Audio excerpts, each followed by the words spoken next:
میشه پرنده باشی اما رها نباشی، میشه دلت بگیره اسیر قصه هاشی.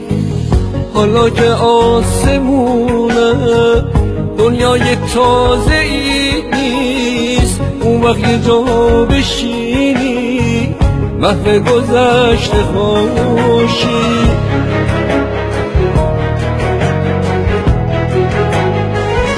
ترسیده باشی از کوچ اوجو ندیده باشی، واسه یه مشت دونه اهلی آدماشی.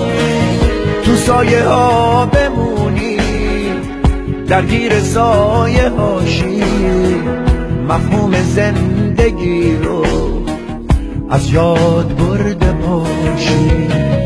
دلت بخواد دوباره از ته دل بخونی، از ترس ریزشش غمگین و بی صداشی.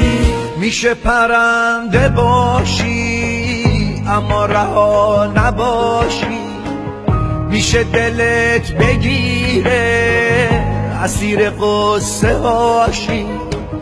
حالا که آسمونه دنیای تازه ای نیست، اون وقت یه جا بشینی محو گذشته باشی.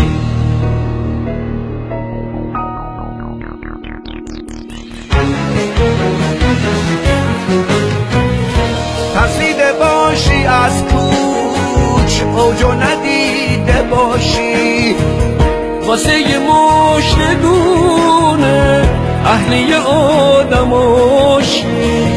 تو سایه ها بمونی درگیر سایه هاشی، مفهوم زندگی رو از یاد برده باشی.